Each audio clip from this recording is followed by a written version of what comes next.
Yo, what's up guys, and welcome to my channel. I'm Jay, and please don't forget to subscribe to my channel. Thanks. For today, what we're going to have is a discussion about the music of the 20th century. Music of the 20th century.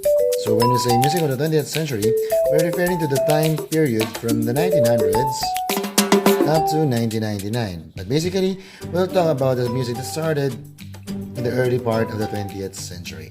Alright? So, what happened to the music of the 20th century?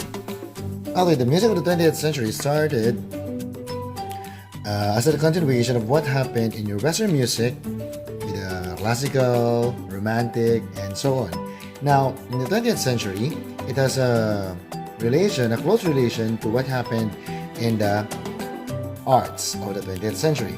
Of course, we can divide the topics of the music of the 20th century into four. First, you have Impressionism.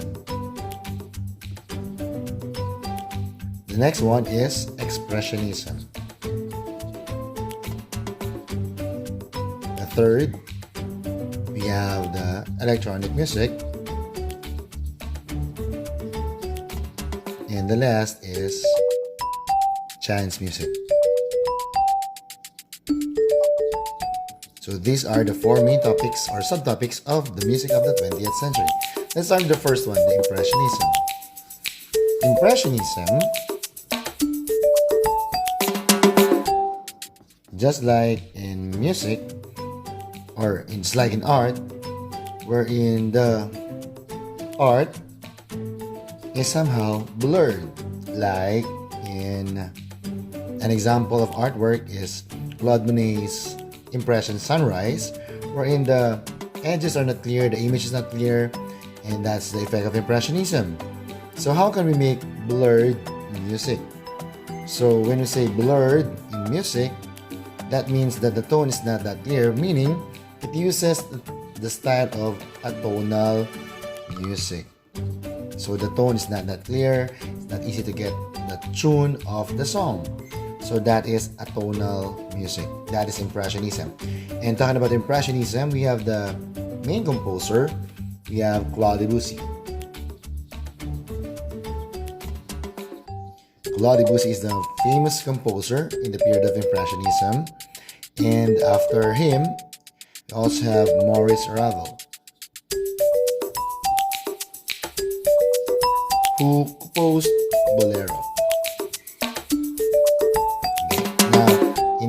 In their compositions, of course, basically it's some kind of an atonal, which shows blurred kind of music, which is a characteristic of Impressionism in music. Let's now move on to Expressionism. Expressionism in music, unlike in art or similarly to art, in art, Expressionism means the use of strong colors to express emotion. In music, when you create music out of simple things and create emotions out of it. So that's how you do Expressionism. Emotion out of the simple things.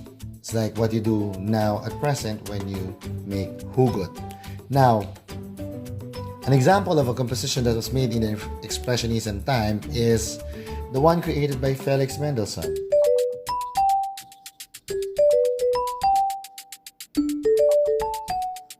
Felix Mendelssohn created a composition called Fingal's Cave. Fingal's Cave is a composition wherein Felix Mendelssohn was able to create when he was just walking on the seashore. He was walking on the seashore and then he saw a cave which is called the Fingal's Cave, wherein he went inside the cave and listened to the sea waves getting in and out of the cave. Out of that sea waves, he was inspired by it and was able to create music out of that inspiration. That's what we call Expressionism, being able to get emotion out of the simple things. He called it Fingal's Cave, and because of the sea waves in and out, that's how the music sounded like. So that is Expressionism. Another famous composer in the period of Expressionism is Arnold Schoenberg.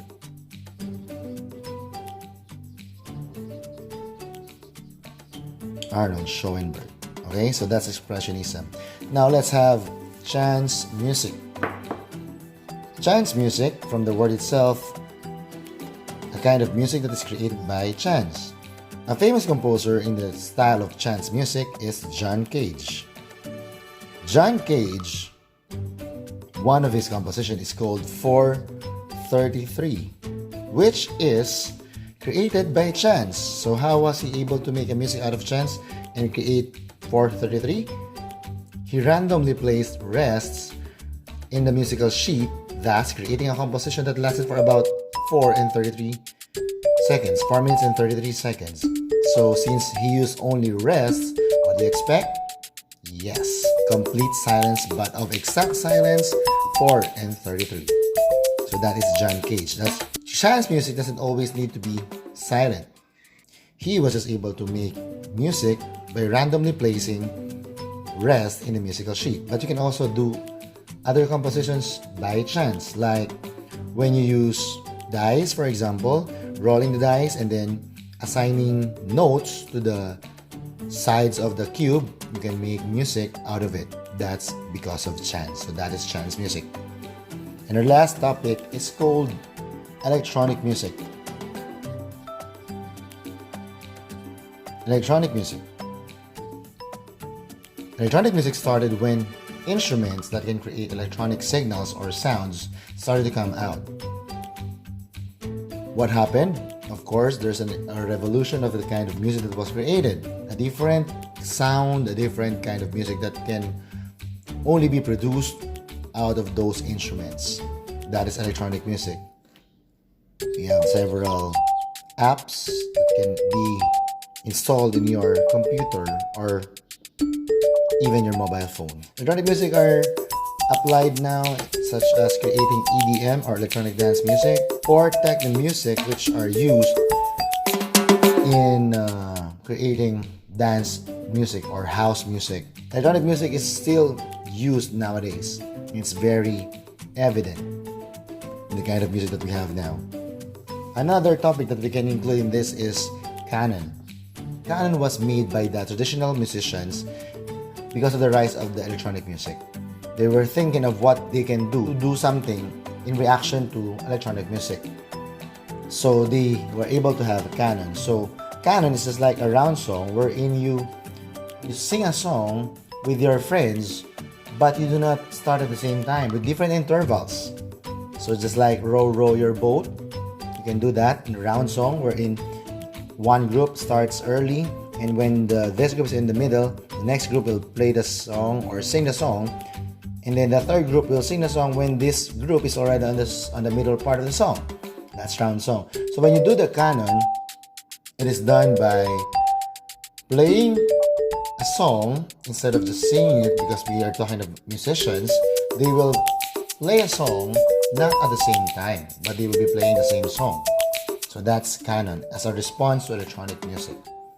Alright, so once again, that's the 20th century music, or the music of the 20th century. Once again, I'm Jay. Please don't forget to subscribe to my channel. Thank you and good luck with your exam.